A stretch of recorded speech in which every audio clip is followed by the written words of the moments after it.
Yan, so magandang umaga po sa inyo mga idol, no? So nandito po tayo ngayon sa Bustos, Bulacan. Siyempre kasama natin ang isang nag-iidolo at batikang sabungero dito sa Bustos, Bulacan, Barangay Tibagan. Maraming salamat po, Oo, Sir Bert, sa... maraming salamat po sa pagpasyal dito sa farm natin.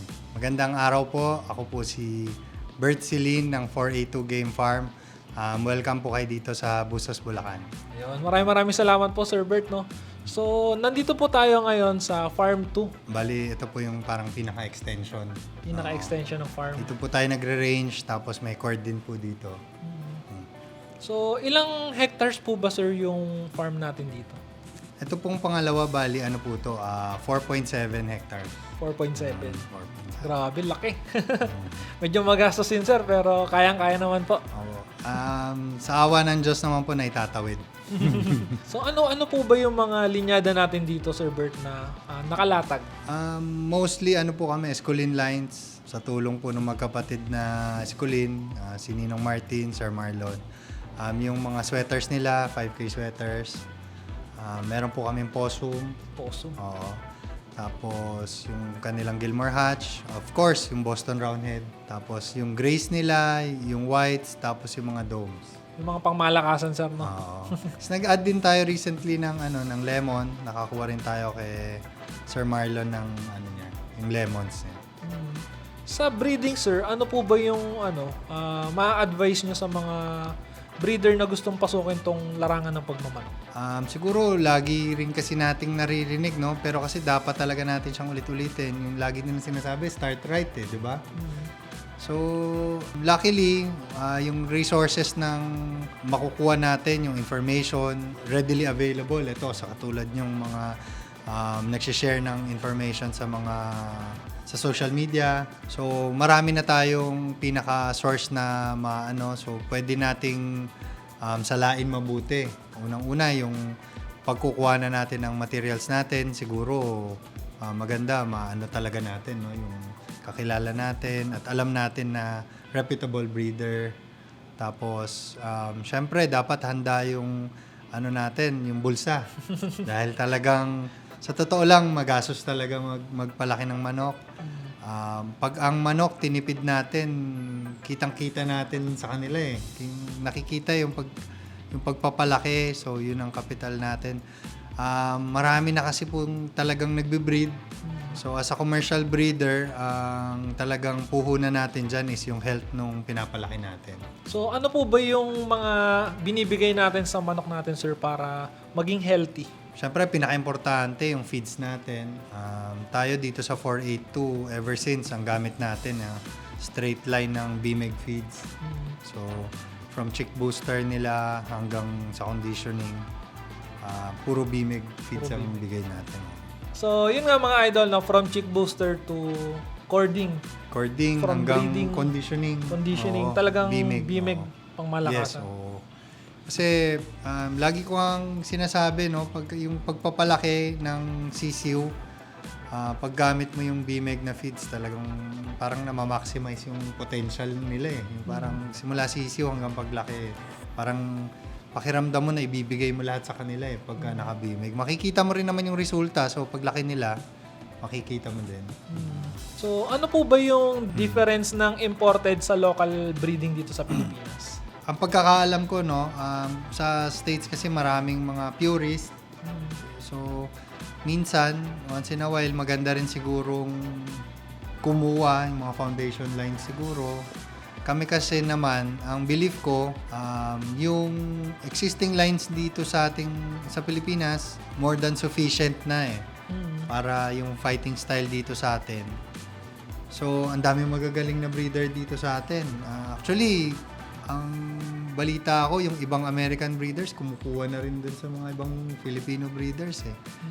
So, Parang tingin give ko, and take na rin po yung nangyayari. tingin ko yung mga bloodlines na kailangan natin, yung ibang nakakuha rin abroad, dito na rin breed. So, I think available na rin dito. So, siguro, para dun sa mga hindi wala pang means na mag-acquire ng mga imported lines, hindi naman kayo maliligaw kasi dito lang sa atin sa Pilipinas napakamaraming magaling na breeder. Mamimili lang tayo kung saan tayo mag-a-acquire. Pupulsuhan lang po talaga kung Oo, saan talaga. yun lang talaga. Yung kanya-kanyang ano rin yan. Kumbaga, yung kanya-kanyang hilig at kanya-kanyang... Minsan, totoo yung sinasabi nilang hiyangan di ba? Pagka kumuha ka ng materials, parang dito sa tao na to, medyo hiyang ako dun sa lines niya, ganun. Naniniwala rin ako dun. Yun. So sir, mabalik po tayo ron sa sa Team Escolin po, no? So pag sinabi po bang Team Escolin, ano po ibig sabihin nun, sir? Kasi syempre, ngayon kumbaga 2025, maraming nag-usbungan na sa bungero kagaya ko, sir, no? Pero alam ko naman po yung Team Escolin kasi nakasubaybay po ako sa mga guwapo't magaling So ano po ba yung ibig sabihin ng Team Escolin? Kasi nag-start yan, of course, dun sa magkapatid na Escolin. Tapos, naging magkakaibigan kami nila Will Jim. So hanggang lumaki yung group. Hindi ko na masabi na basta magkakaibigan lang So parang I think yung samahan namin beyond na doon kasi pati yung mga asawa namin magkakaibigan may lakad din silang sarili nila, kami may lakad din, gano'n.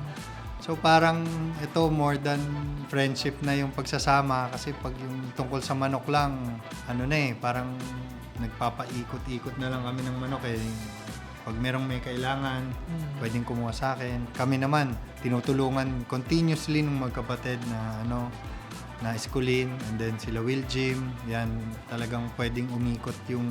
Kasi hindi natin kaya talaga i-breed na mag-isa Lahat ng gusto nating i-breed, yung mga gusto nating i-improve, hindi kaya ng isang tao So, napakahalaga nung meron kang kasama na nagbe-breed mo din na pwede mong palitan ng manok or kuhanan ng manok para wag mag-decline yung breeding mo. Talagang iba yung samahan ng Team Escolin, sir, no? Kumbaga, puso sa puso na. Oo, na lang. Thank you na lang ang kapalit. Thank you. Ayun, sir, no? So, automatic yan. Puro Escolin yung mga linyada dito. Yes, oo. Siguro meron akong bloodline na siguro yung lemon, nakakuha tayo sa kaibigan natin galing sa Pampanga. So, aside from that, halos talaga, baka 98% Escolin. Oo, halos lahat talaga. Kasi, ganun na rin ako katagal nagbe-breed. Para sa akin, kontento ako dun sa nakukuha ko and napapalabas ko sa result din dun sa mga nakakabili sa akin. So, I think, open naman tayo na mag-try ng ibang lines. Pero sa ngayon, yung iniikutan ko ng mga bloodline ng Escolin, more than satisfied. Satisfied. Satisfied. So sir, paano po ba maka-acquire dito sa 482 Game Farm? Siyempre sir, napapanood to ng libu-libong mga bayang sa bungero, yung mga nagsisimula, yung mga gustong mag-upgrade. So paano po ba yung sistema ng pagbili rito sa 482? Usually, kinokontakt nila ako sa Facebook. Yung account ko na Bertsilin. Mapapansin nyo po, yung verified account. May blue check. Mag-ingat po tayo dun sa mga fake accounts. Marami tayong kasamahan na mga naloloko din yung mga Budol yung mga yung mga poser accounts. O mga poser. So doon mag-ingat po tayo. Tapos pwede rin nila po akong kontakin sa personal number ko. Pwede kong ipa-flash kay sir yung number. Pwede pong direct akong kontakin. Ako po talaga yung sumasagot noon. Wala akong ako po. Walang admin sir, kayo po talaga. Pasensya na lang minsan po matagal. Kasi minsan nasa message request, hindi ko nakikita.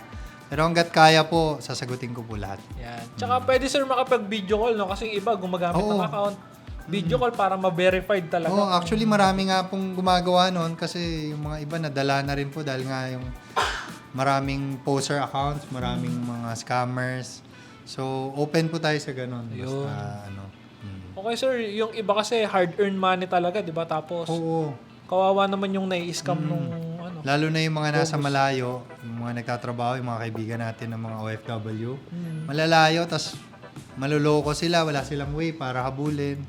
So, yun yung iniiwasan natin. Kaya rin tayo nagpa-verify ng account para meron silang guide kung sino talaga yung dapat nilang makausap. So, binabayaran natin yun na, di ba, may bayad yan monthly sa Meta. Pero, kahit papaano lang, mabawasan yung mga manloloko. Tama. Kawawa yung mga kasamahan natin na naloloko eh. So ano po ba yung mga available bloodlines na pwede nilang i-acquire sa 482?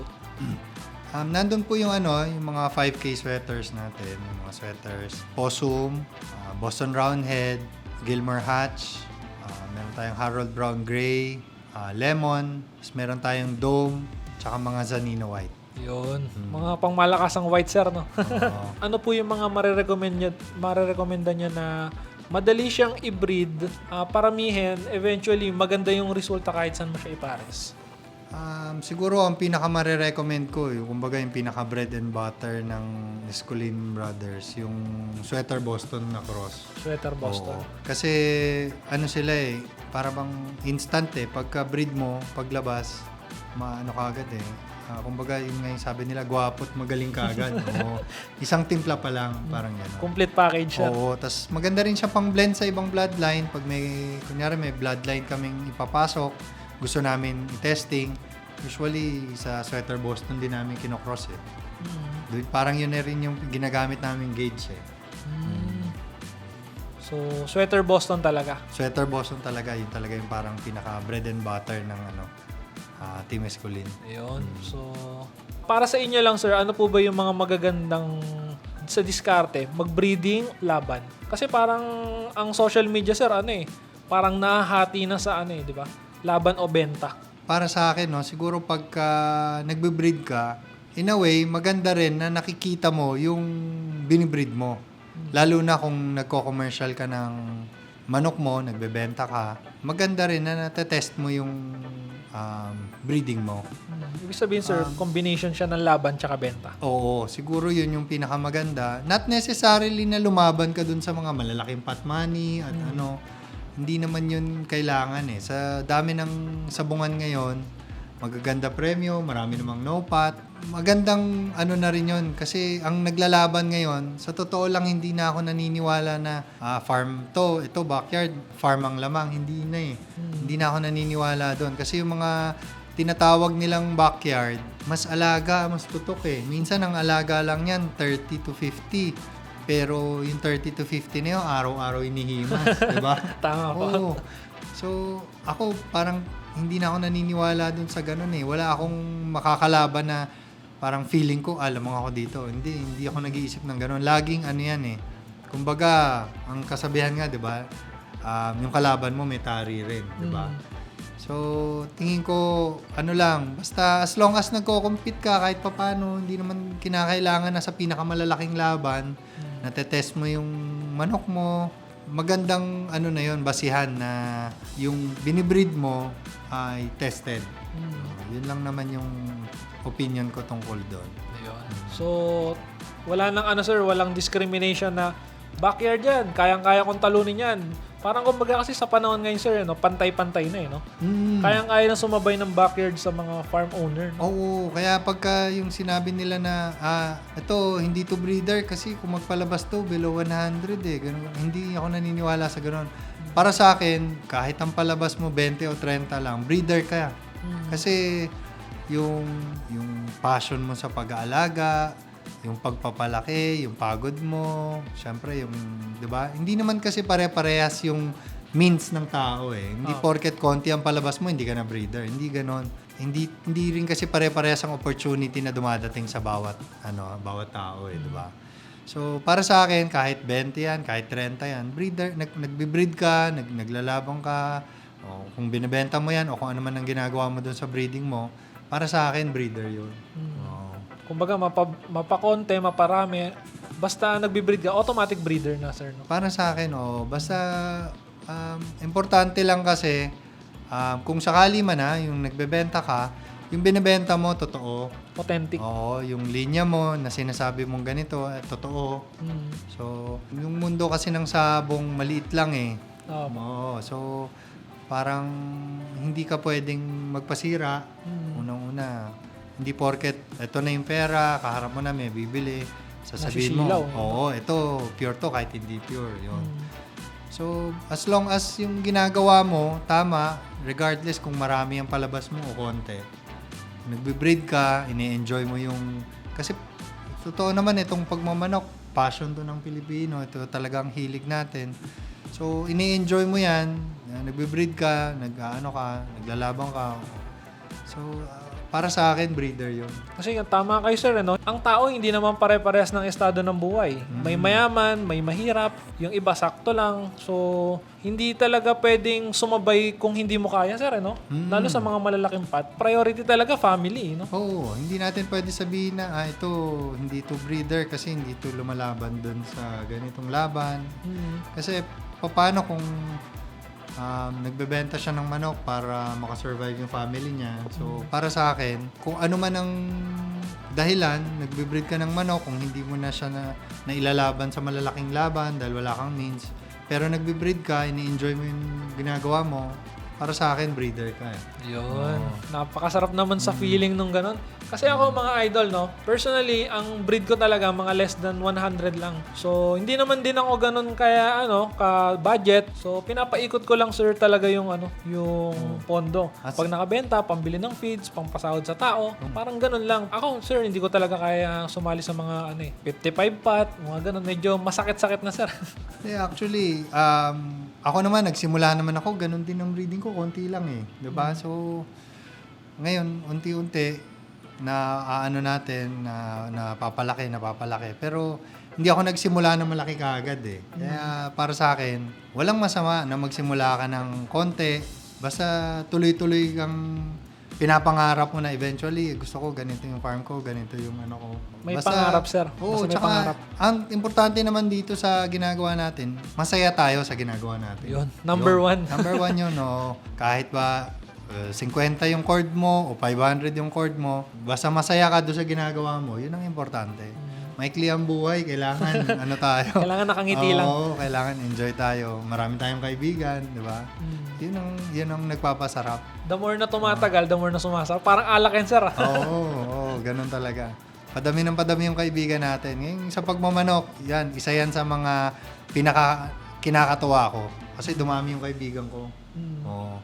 Tsaka hindi mo sabihin, yung talagang tunay na kaibigan, hindi yung kaibigan na hayelo, hindi ganun. Good friends talaga. Oo, talagang pagmatagalan. kaibigan talaga. So yung pagmamanok, isang pinakamagandang way na makahanap ka ng mga totoong kaibigan. Ayun.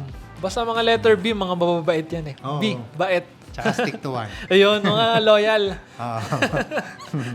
So sir, meron po akong question, medyo malalim lang, no? So ano po ba yung good side ng pagmamanok na opportunity nung pinasok niyo yung larangan ng pagmamanok? Siguro number one, yun kasi talaga yung katulad ng sinasabi ko, doon ako masaya. So, yung pagmamanok, nakakapagpasaya talaga sa akin. So, yun yung way ko na, siguro, yun na rin yung parang pinaka-stress reliever ko, yung pagmamanok. So, then, pangalawa, yun nga, dumadami yung kaibigan natin. Pangatlo, source to ng, pangkabuhayan na rin talaga to. Kumbaga, sa pagko-commercial breeding, Kumbaga may income sir, gano'n. Oo, may income talaga, kayang bumuhay kumbaga ng talaga pamilya. Kayang bumuhay ng 3 asawa sir. Isa lang lagi tayo. Isa lang. Single Isa mating pala. lang lagi. Single mating lang. Kala ko sir kung ano yung bubuhayin. Basta masaya lang tayo. Yung ginagawa natin to. Happy. Alam mo, very fortunate tayo na yung passion natin, doon din tayo kumikita. Yun ang isa sa pinagpapasalamat ko. Na yun yung gusto nating gawin, nagagawa natin. Yun siguro. Kumbaga double purpose sir, no? May income ka na, masaya ka pa. Nag-i-enjoy ka pa, masaya ka pa. Tapos suportado ka pa ng pamilya mo. Oo, yun ang Talagang pinakamasarap na walang pakiramdam. kontra sir, no? Kaya pala sir, parang habang tumatagal, lalo kang bumabata sir. Siguro, ito na rin. Siguro parang warning na rin natin sa mga yung mga gustong pasukin yung pagmamanok. Kasi syempre, kahit anong sabihin natin, may side to ng sugal eh. Diba? May negative side. May negative side. Siguro, pagdating dun sa side ng sugal, medyo lang tayo. Yung kaya lang, diba? Laging binabanggit ni Boss Atong, yung kaya mong ipatalo, yun lang yung isugal mo. Diba? Wag mo isusugal yung kakainin ng pamilya mo. Diba? Yan ang advice ni Boss Atong na talagang tumatatak sa isip ko eh. Kasi talagang tama naman. Diba? Kung tutusin sila, madami silang pera, pwede silang magsugal ng todo. Pero nakita mo yung control din nila. Minsan nag-enjoy na lang sila, pinapanood nila yung laban. Yun yung talagang, siguro sa negative side, yun yung iwasan natin, yung sugal. Kasi medyo malapit sir sa sugal ang sabong talaga eh, no? Kasi, Kahit sabihin mo nang umiwas sila, pero kasi malapit talaga eh. oo. Pero ano naman ang sabong kasi hindi talaga siya palakihan ng pusta eh. Hindi naman gagaling ng manok mo pag nilakihan mo yung pusta mo eh. 'Di ba? Hindi rin naman bubulok pagka minimum ka lang. So, pag natalo ka kasi ng minimum bet, kaya mo pang umiti eh. Pero pag natalo ka ng milyon-milyon, Kaliwa hindi na mo lang yung kakayanin ngiti. umiti. Kaliwa na lang yung ngiti. Oo. Kaya doon ka na lang sa minimum. Yung pansabong natin ng 10, 15, 20 years, gamitin natin ng 20 years. Huwag natin isugal lahat ng isang gabi. Di ba? Mahirap. Para tumagal sir, no? Para tumagal. Oo. Sabi nga rin, Boss Bert ni Boss Atong, no? Boss AA. Masama talaga yung sobra kahit saan di ba? Kahit saan. Masama yung sobrang uminom, masama yung sobrang pagkain, masama yung sobrang pagmamahal. Hindi talagang tunay, no? Totoo. Kumbaga, kailangan sa buhay, nasa ka lang, nasa gitna ka lang. Oo. Balance lang talaga ang buhay. Pinaka-importante yung control. Control talaga. Control talaga. Oo. Kasi araw-araw may sabong, bukas sa isang araw, next week, next year. Lahat yan, laging may sabong eh. Non-stop. Oo. Ay, yung pera natin pang pamilya, kailangan iuwi sa pamilya. Yun ang importante. Kailangan yung perang para sa pamilya o iuwi sa pamilya, hindi para sa teller, sir. No? Oo, patay tayo sa teller. So, yun, sir. I think yun nga, yung pagsusugal, siguro yun ang wag natin anuhin. Yung capacity natin hanggang doon, so yung control, yun siguro, number one, yung negative. Yun yung sugal na side. Huwag tayo masyadong dumiin doon. I think sa pagmamanok, yun lang eh.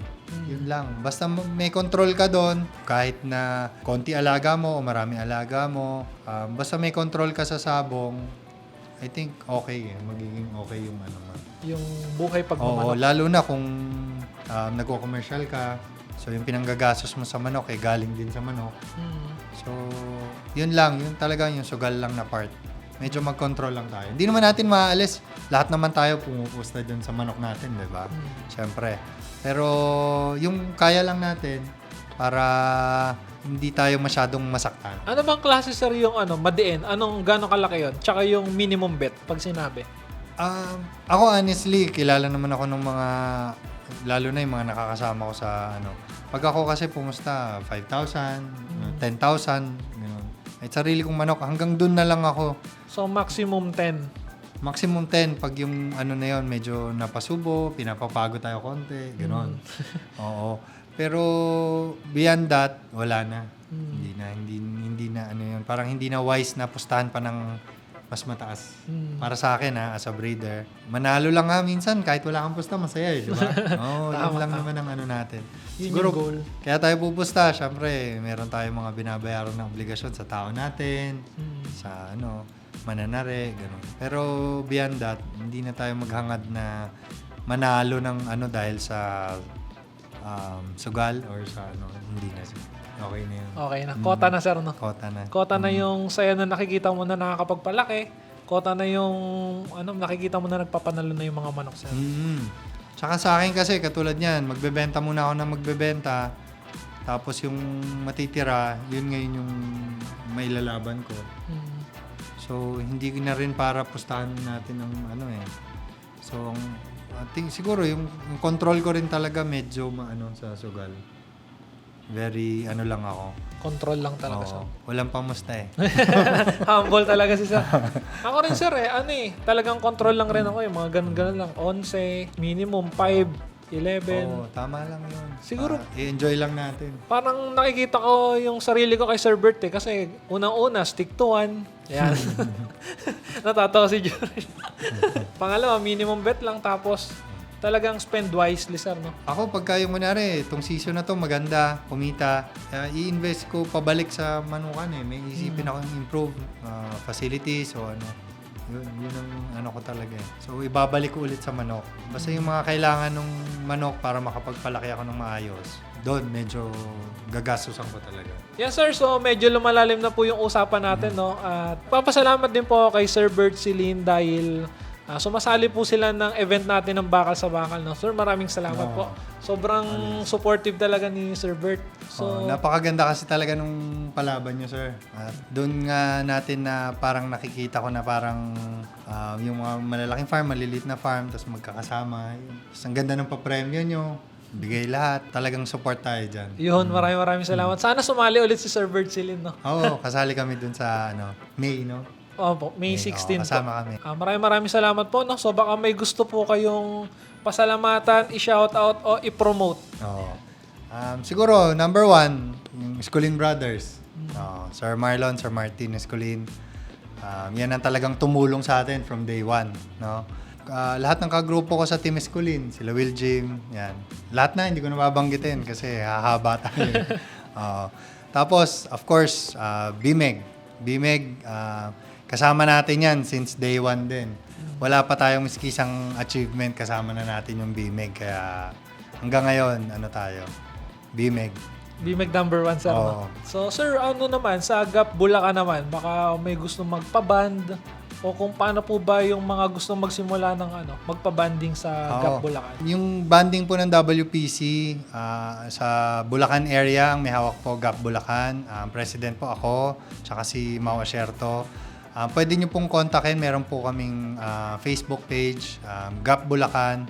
Sa mga gusto pong magpa-wing band, in any category, pwede po kayo mag-message doon, magre-register lang po. Tapos wala pong bayad ang registration doon. Pag nagpa-wing band po tayo, yung advance pot and then 20 pesos per wing band. Yun lang po ang babayaran natin.